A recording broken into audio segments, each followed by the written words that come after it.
Boa noite a todos. Hoje é exatamente 18 de julho de 2023. Estamos nós reunidos para estudarmos a obra O Livro dos Espíritos. Nós estamos no livro 2, capítulo 6, intitulado Vida Espiritual. E hoje nós vamos iniciar a questão 264. Vamos orar?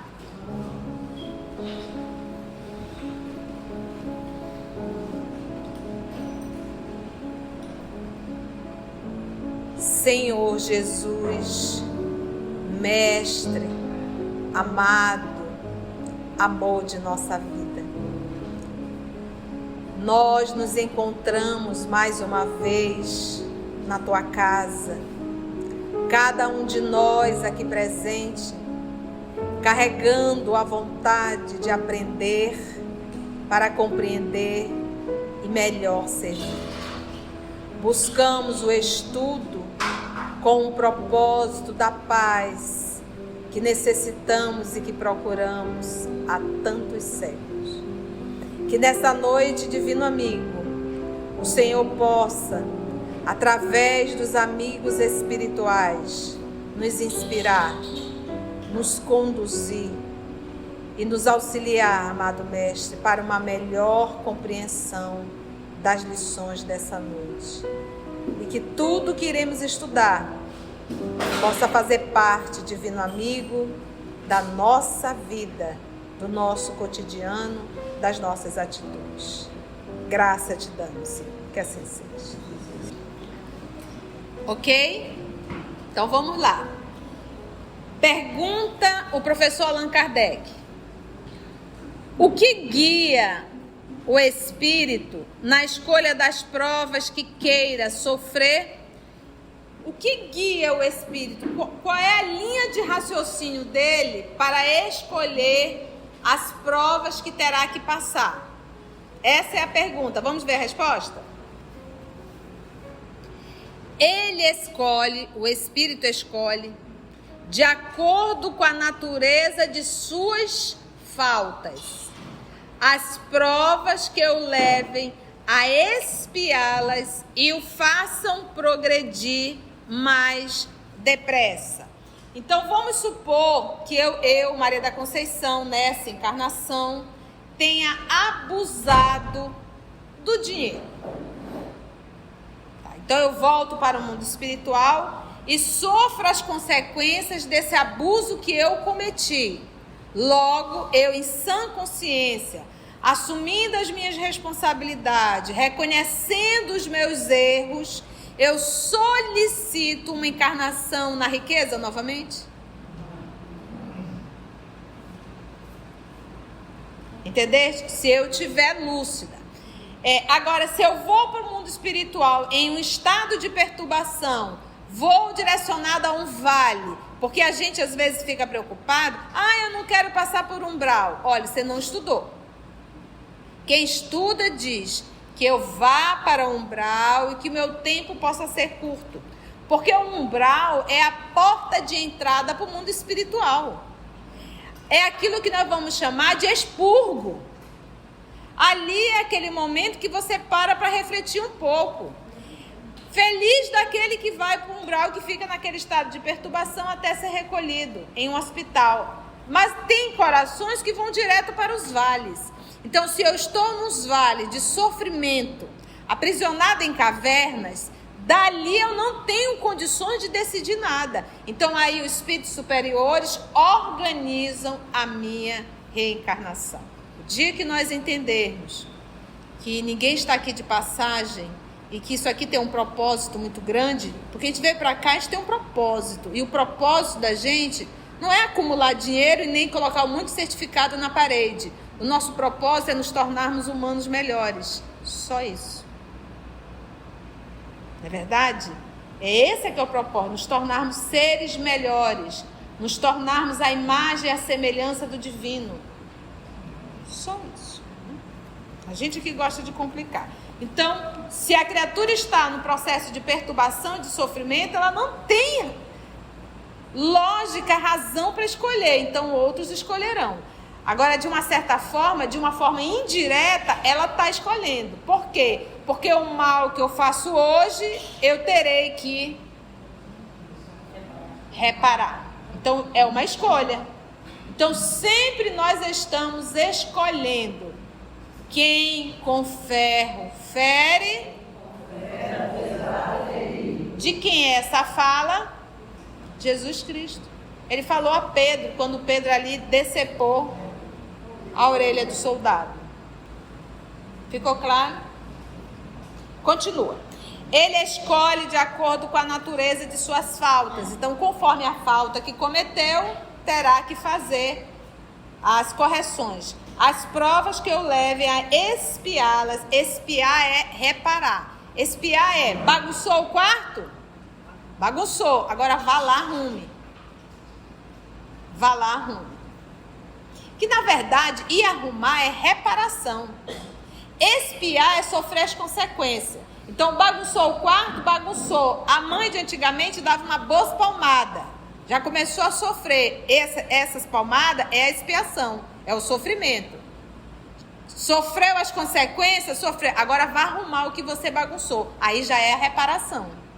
Então, quando a gente faz o mal, tem dois movimentos. A gente expia, ou seja, sofre as consequências de nossas escolhas e depois a gente volta para reparar o mal que a gente fez. E esse reparar o mal que a gente fez, a gente faz o mal no coração do outro.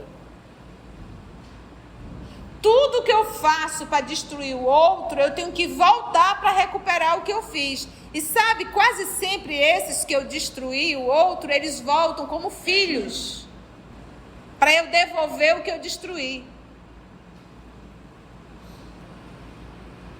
Entendeu? Aí a misericórdia divina te traz um cidadão, uma cidadã desse, como filho e filha, e você vai, se apaixona por um fofo, por uma fofete, larga tudo, larga, e aí, ou seja, estava ruim, vai ficar pior.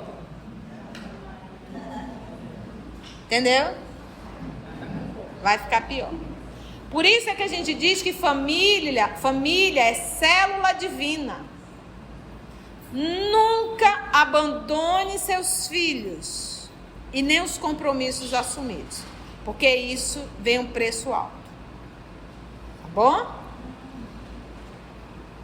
Uns, portanto, impõem a si mesmos uma vida de misérias e privações. Se ele impôs a ele uma vida de miséria e privações, no passado, o que ele fez? Abusou bastante da riqueza. Ele impõe a ele, a fim de tentarem suportá-las com coragem. Outros querem experimentar as tentações da riqueza e do poder. Então, riqueza e poder não são expiações, são provas. E normalmente nós tiramos que nota? Você já sabe isso decor, né? E aí, no dia a dia, vocês lembram disso? Quando você está ali movimentando dinheiro, quando você está ali no cargo, dentro da instituição que você trabalha, que você pode ser um líder ou não, tudo isso é poder, no grau menor ou no grau maior. Como estar te portando frente a isso tudo? Vero? Outros querem experimentar as tentações da riqueza e do poder muito mais perigosas, pelo abuso e mau emprego que deles se possa fazer, e pelas paixões inferiores que uns, o poder e a riqueza, e outros desenvolvem. Então, olha lá a celeuma que é quando se fala de uma encarnação com a riqueza e com o poder. Então, gente, quando a gente vê numa situação que é difícil, que a gente tem que contar dinheiro para tudo, agradeça a Deus. Porque se tivesse sobrando, você estava perdido. Não estaria nem aqui sentadinho ouvindo o livro dos Espíritos, a mocinha falar. Entendeu? Então Deus sabe o que faz e a gente não sabe o que pede. É melhor ficar contando os trocadinhos do que estar sobrando e perder a encarnação. E perder a encarnação.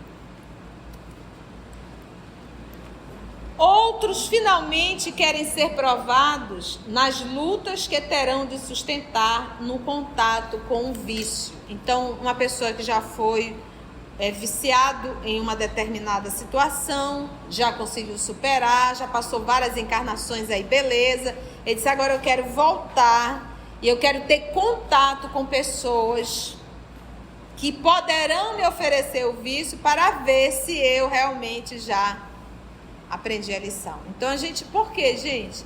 Nós estamos no processo de aprimoramento. Deus não nos fez anjo.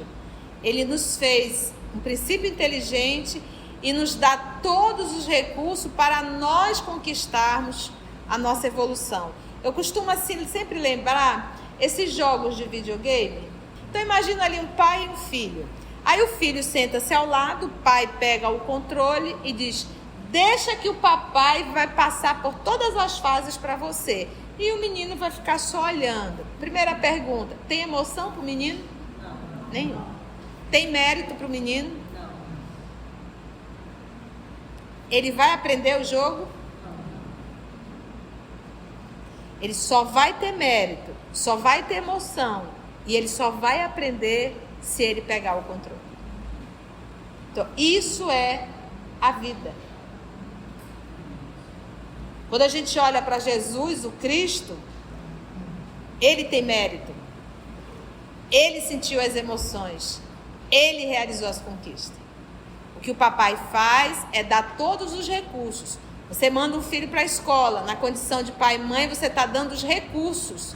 A função do menino é estudar, aprender as lições e passar nas provas. Mas você deu todos os recursos para ele. Assim é o nosso Pai para com cada um de nós. Ele nos dá todos os recursos, prepara um planeta espetacular para a gente, lindo, e diz agora, vá lá e faça a minha vontade. E qual é a vontade de Deus? Amemo-nos uns aos outros. Só isso. Né? E quando você fala no amar um ao outro, resolveria todos os males da terra. Todos. Eu não preciso passar aqui 30 dias filosofando. O amai-vos uns aos outros resolve todos os males da terra. Todos.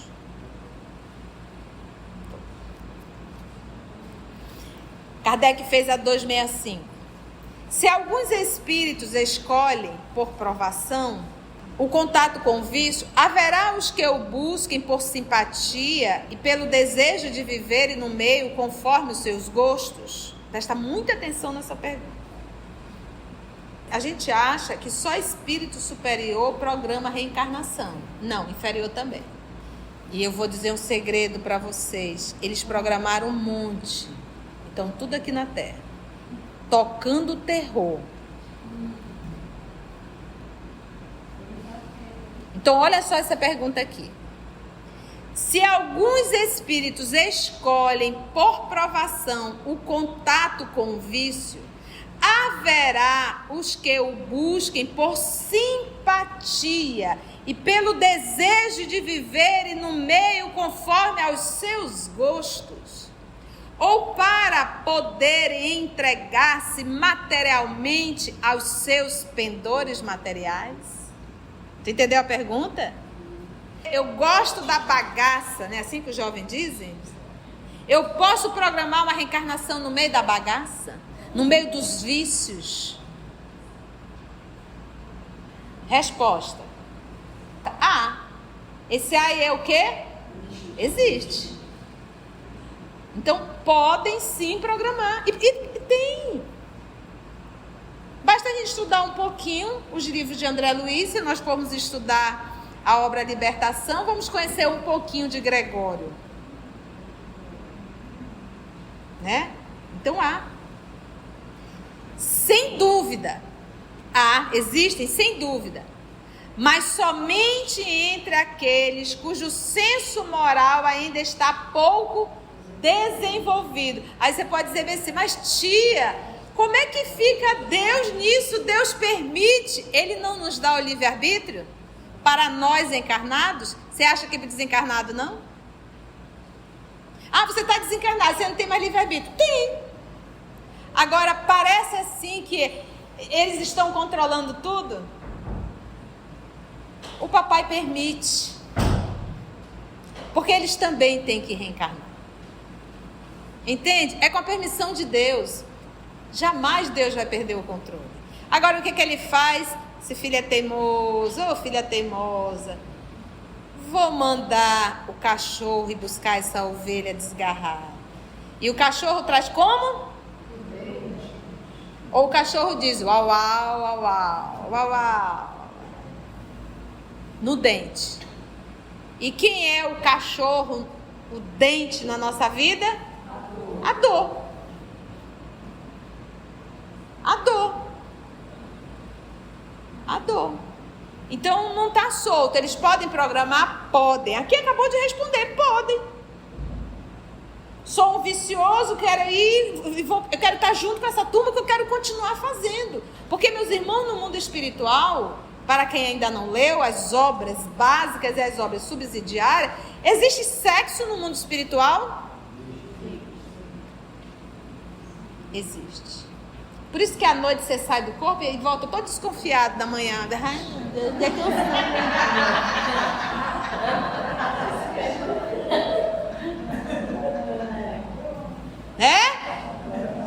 Você foi para um baita de um forrobodó no mundo espiritual, um saraculejo só e volta todo desconfiado. Existe. E às vezes de uma promiscuidade que os próprios espíritos dizem, nós temos vergonha de falar. Então, existe sim. Então, muitos desses espíritos programam uma nova reencarnação. Aonde? No meio de Beata? Não. No meio do forrobodó. Isso para tudo. Coloquei aqui o tema sexo, mas é para tudo. Vou voltar. Há, sem dúvida, mas somente entre aqueles cujo senso moral ainda está pouco desenvolvido.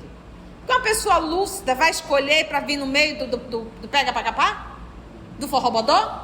Dizer, não, me livre disso, pelo amor de Deus, que eu já estou há milênios enrolado desde a Roma Antiga.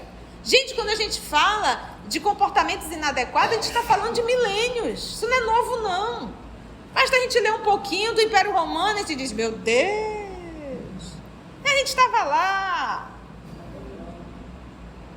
buscando os templos. Vênus aqui o dia. Entende? As cortesãs.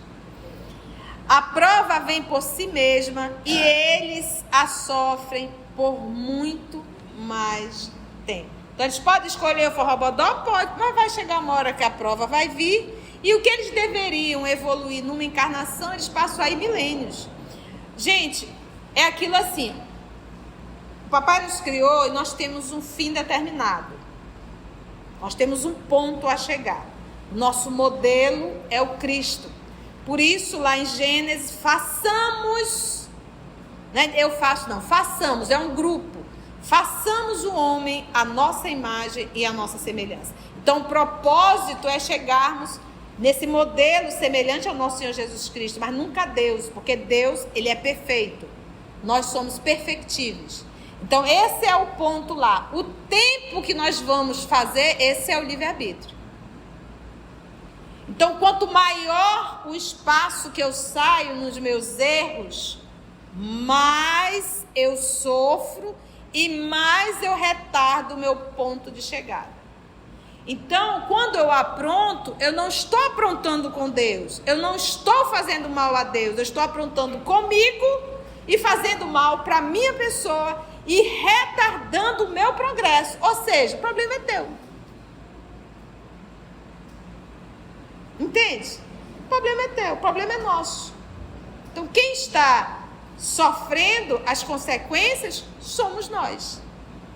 Então, Deus olha e aguarda. Ele já gravou a lei na consciência da criatura, do seu filho.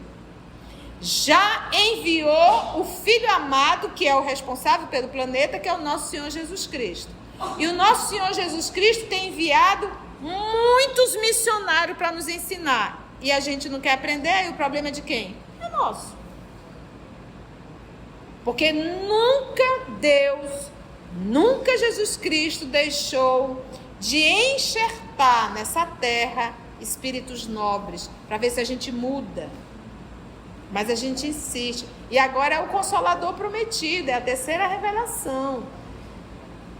Temos aqui o livro, temos aqui o estudo, a bom nos chamar, a bom nos esclarecer, a bom nos cutucar, a bom nos dar lapada, chicotada, como é que é? Chibatada, tanta coisa. E a gente sai daqui rindo e vai lá para fora e continua fazendo a mesma coisa.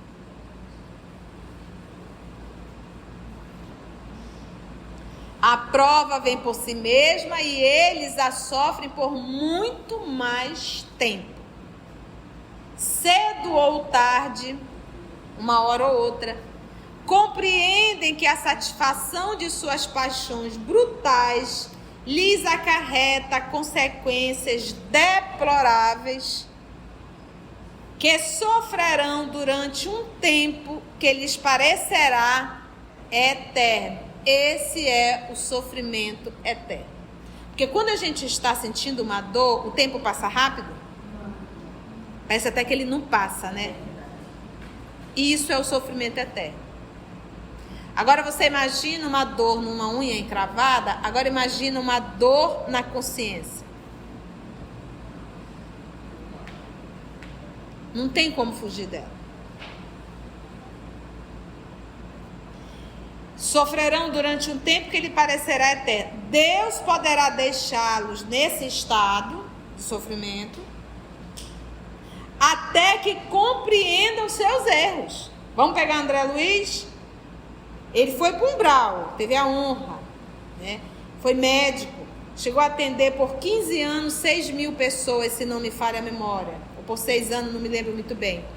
E dessas, não lembro se 6.000 pessoas que ele atendeu, ou 15.000, não me lembro agora, que ele atendeu, apenas 15 oravam por ele. 15. Aí a criatura vê o filme e começa a achar que o filme tem a licença poética. Não tinha aquela senhorinha lá, André. Não, isso não existe, isso é filme. Ele atendeu durante certos anos, atendeu 6.000 pessoas, dessas 6.000 pessoas, 15 oravam por ele. Por que só 15? Porque André atendia sem nenhum respeito, nenhum comprometimento. Bora, o próximo. Mas atendeu. E estava ali no umbral. 8 anos a bom sofrer. E o papai deixa, claro. Se é para salvar a alma, que sofra. Quando a gente faz uma cirurgia, não dói? Não é, mas não é necessária a intervenção cirúrgica? Então, aquilo ali é uma intervenção na alma. É necessário. De repente, ele, 8 anos. 8 anos, o que é 8 anos? 8 segundos. Aí ele reconheceu a vaidade, o orgulho, a prepotência do homem. E aí foi quando ele verdadeiramente orou, pedindo a Deus que o amparasse. E aí pronto, tudo mudou. Porque Clarencio estava sempre lá a visitá-lo. A mãe dele estava sempre lá, mas ele não conseguia ver por conta da sua sintonia.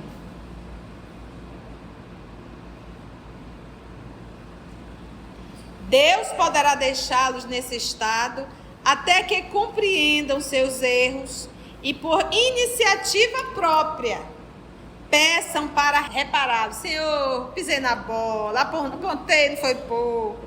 E dá uma chance de ir lá reparar mediante úteis provações. Vou contar outro segredo para vocês. Tem uma fila enorme para reencarnar. Muito grande. Mas muita gente implorando, porque a reencarnação ela é uma bênção. E a primeira bênção da reencarnação é o esquecimento. A gente está aqui, a gente tem certeza que a gente é gente boa. Tanto é que quando as coisas não acontecem do jeito que a gente quer, a gente se acha injustiçado. Como que pode acontecer comigo? Eu pensei que uma pessoa boa foi nada. Então Então esse é o primeiro ponto. E você tem noção, a bênção do esquecimento? Às vezes a gente fez coisas nessa encarnação que a gente diz, ai meu pai, se eu pudesse esquecer, isso seria um alívio para a minha alma, não é assim que a gente diz? Se eu pudesse esquecer, imagina uma encarnação inteira. Então a primeira bênção é o esquecimento e a gente está nela. A segunda, a oportunidade de recuperação. Aí o caboclo vem para cá, caboclo vem para cá. Caboclo é um termo bem amazonense, para quem está fora vai ouvir depois. Caboclo está aqui, a cabocla está aqui, fazendo como se não tivesse ouvido nenhuma lição espírita. Perdendo totalmente a oportunidade de crescimento no seu dia a dia. Ai, tia, como é que eu posso saber que eu não estou errando? Simples. Hoje, você fez algum sacrifício? Não? Foi um dia perdido. Então, todos os dias eu tenho que fazer essa pergunta. Hoje eu fiz um sacrifício. Um sacrifício eu não queria, mas eu devia fazer. E eu fiz. Então essa é uma pergunta diária. Isso quer dizer o quê? Que eu estou em aprimoramento. E é sacrifício. Sacrifício dói. Às vezes o sacrifício é calar a boca. Você tem uma chance ali, tá aquela mão fofocada e você... Você cala, foi um sacrifício. Porque a tua vontade era entrar naquela fofoca e tacar o sarrafo, mas você conseguiu calar. Isso já foi um sacrifício. Para outras pessoas, o sacrifício é lavar o banheiro. Que é sempre uma briga. Ai, quem vai lavar o banheiro? Lava o banheiro. Você vai calado e lave o banheiro. Entende? Quando você fala em sacrifício, para os cristãos verdadeiros, eles entregavam a vida em um circo, as feras, cantando. Mas isso são sacrifícios para gente grande. O nosso sacrifício ainda é bem menor, mas que precisamos começar por eles, para um dia sermos chamados a esses sacrifícios maiores. Ficou claro? Vamos para mais um, 266. Não parece natural que se escolham as provas menos dolorosas? Mas se eu posso escolher no mundo espiritual, eu vou escolher ficar enrolado? Eu vou escolher sofrimento? Não. Então, essa é a lógica do professor Allan Kardec. Vamos ver a resposta? Para vós, sim. Parece natural escolher, né? Para o espírito, não. O que ele está querendo dizer? Quando a gente está aqui na Terra, eu penso como Conceição. E o que é Conceição? A personalidade dessa encarnação. Eu só estou enxergando... Gente, uma coisa é tu tá no pé da montanha. Tu só consegue ver aquilo ali. A outra coisa é quando tu vai pro pico da montanha. Tu tem uma visão muito maior. Então, quando eu estou encarnada, eu estou limitada a uma personalidade. Eu estou vendo aqui. Então, aqui eu digo, não, mas o melhor é vir rica, bonita, bela, maravilhosa, casando com Brad Pitt, por aí você vai. Mas quando eu estou na condição de espírito, eu não penso como personalidade.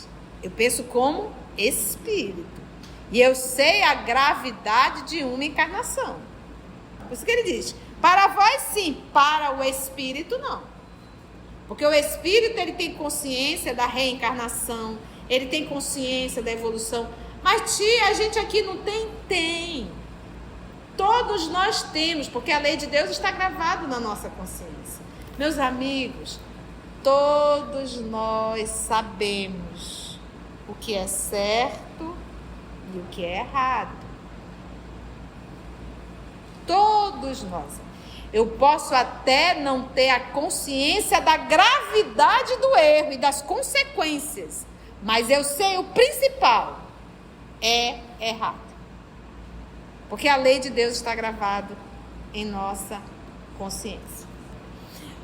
Quando o espírito, se desprende da matéria, a ilusão acaba. A ilusão do corpo, a ilusão da personalidade.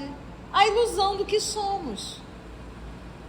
Porque, meus irmãos, isso aqui é ilusório, é impressionante. Minha mãezinha desencarnou faz pouco tempo, vocês sabem, né? Hoje, por sinal, está completando 2 meses. Eu entro no quarto dela, ela não está mais lá. E todas as coisas estão. Por isso que a gente diz que a vida é uma ilusão. A gente parece que está, mas não está. A qualquer hora desaparece. Pum, foi embora. Oi, cadê? Cadê aquela pessoa que estava aqui me abraçando todos os dias? Acabou. Mas a gente não quer pensar nisso, a gente não quer entender que hoje eu estou, amanhã eu não estou. E que tudo que eu usei vai ficar. Tudo. Só tem uma coisa que eu levo, que são minhas conquistas morais. E são exatamente essas que a gente menos valoriza quando estamos na Terra. A gente se preocupa com tudo de ordem material e nada de ordem moral. Quando este se desprende da matéria, a ilusão acaba e outra é a sua maneira de pensar. Porque agora ele pensa como espírito. Vamos ver se dá para comentar? Vamos começar porque é grande. Obviamente que não vai dar tempo, mas vamos começar. Aqui já é o comentário do professor Allan Kardec. Sobre a influência das ideias carnais, o homem na Terra só vê nas provas o lado penoso.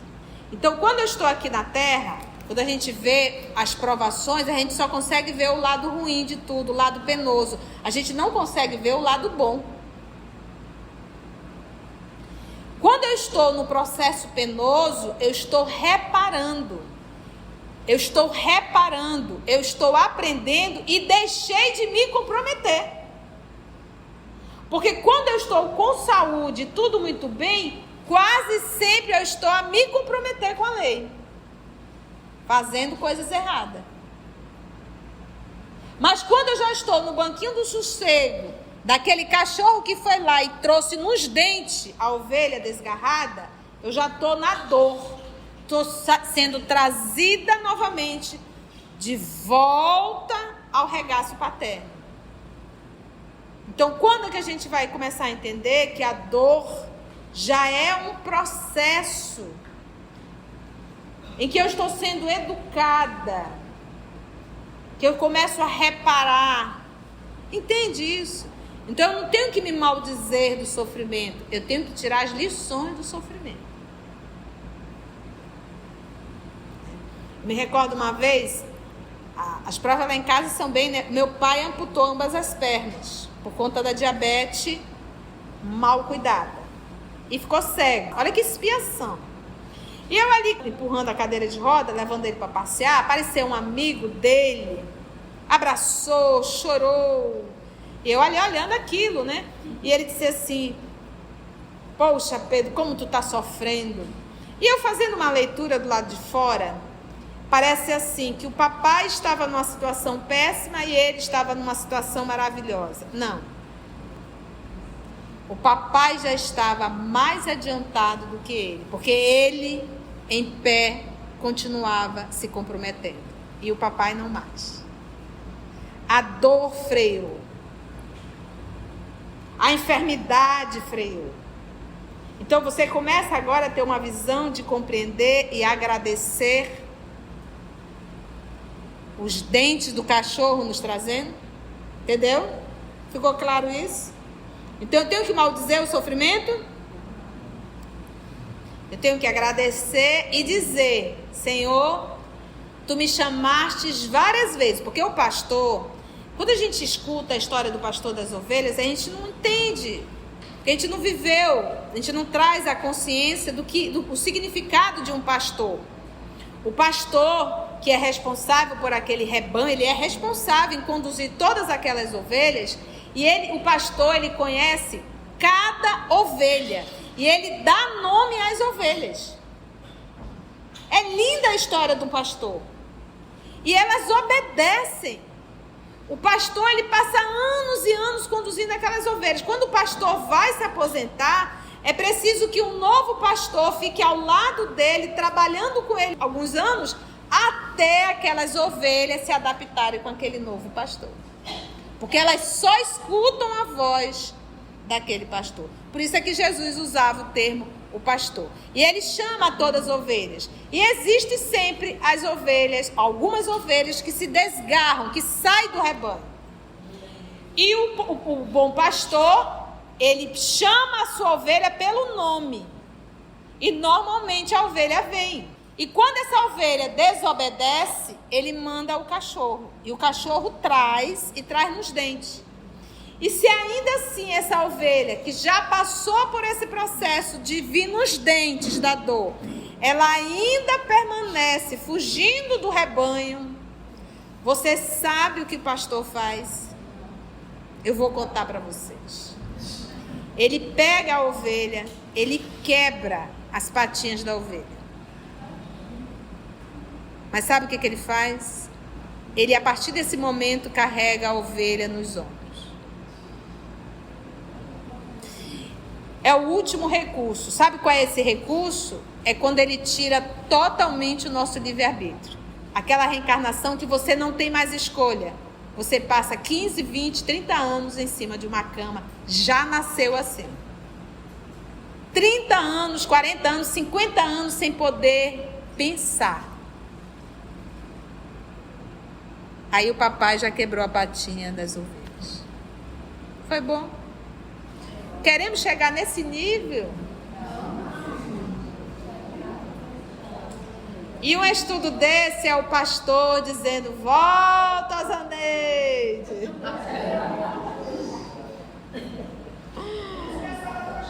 Volta, Cecília, né? Volta, Zé Paulo. Zé Paulo, volta. Foi bom, gente? Antes de orarmos em agradecimento, vamos ouvir algumas considerações da tia que destacamos neste estudo para a reflexão dos ensinamentos. Vamos aos destaques da tia? A gente às vezes fica preocupado. Eu não quero passar por umbral. Olha, você não estudou. Quem estuda diz que eu vá para o umbral e que meu tempo possa ser curto. Porque o umbral é a porta de entrada para o mundo espiritual. É aquilo que nós vamos chamar de expurgo. Ali é aquele momento que você para refletir um pouco. Feliz daquele que vai para o umbral, que fica naquele estado de perturbação até ser recolhido em um hospital. Mas tem corações que vão direto para os vales. Então, se eu estou nos vales de sofrimento, aprisionada em cavernas, dali eu não tenho condições de decidir nada. Então, aí os espíritos superiores organizam a minha reencarnação. O dia que nós entendermos que ninguém está aqui de passagem e que isso aqui tem um propósito muito grande, porque a gente veio para cá, a gente tem um propósito. E o propósito da gente não é acumular dinheiro e nem colocar um monte de certificado na parede. O nosso propósito é nos tornarmos humanos melhores. Só isso. Nos tornarmos a imagem e a semelhança do divino. Quase sempre esses que eu destruí, o outro, eles voltam como filhos, para eu devolver o que eu destruí. Por isso é que a gente diz que família é célula divina. Nunca abandone seus filhos e nem os compromissos assumidos, porque isso vem um preço alto. Nós estamos no processo de aprimoramento. Deus não nos fez anjo. Ele nos fez um princípio inteligente e nos dá todos os recursos para nós conquistarmos a nossa evolução. Quando você fala no amar um ao outro, resolveria todos os males da terra. Todos. Eu não preciso passar aqui 30 dias filosofando. O amai-vos uns aos outros resolve todos os males da terra. Todos. A gente acha que só espírito superior programa reencarnação. Não, inferior também. E eu vou dizer um segredo para vocês. Eles programaram um monte. Então, tudo aqui na Terra. Tocando terror. Então, eles podem escolher o forrobodó? Pode, mas vai chegar uma hora que a prova vai vir. E o que eles deveriam evoluir numa encarnação, eles passam aí milênios. O papai nos criou e nós temos um fim determinado. Nós temos um ponto a chegar. Nosso modelo é o Cristo. Por isso, lá em Gênesis, façamos, né? Façamos, é um grupo. Façamos o homem à nossa imagem e à nossa semelhança. Então, o propósito é chegarmos nesse modelo semelhante ao nosso Senhor Jesus Cristo, mas nunca a Deus, porque Deus, ele é perfeito. Nós somos perfectíveis. Então, esse é o ponto lá. O tempo que nós vamos fazer, esse é o livre-arbítrio. Então, quanto maior o espaço que eu saio nos meus erros, mais eu sofro e mais eu retardo o meu ponto de chegada. Então, quando eu apronto, eu não estou aprontando com Deus. Eu não estou fazendo mal a Deus. Eu estou aprontando comigo e fazendo mal para a minha pessoa e retardando o meu progresso. Ou seja, o problema é teu. Então Deus olha e aguarda. Ele já gravou a lei na consciência da criatura, do seu filho. Já enviou o Filho amado, que é o responsável pelo planeta, que é o nosso Senhor Jesus Cristo. E o nosso Senhor Jesus Cristo tem enviado muitos missionários para nos ensinar. E a gente não quer aprender, e o problema é de quem? É nosso.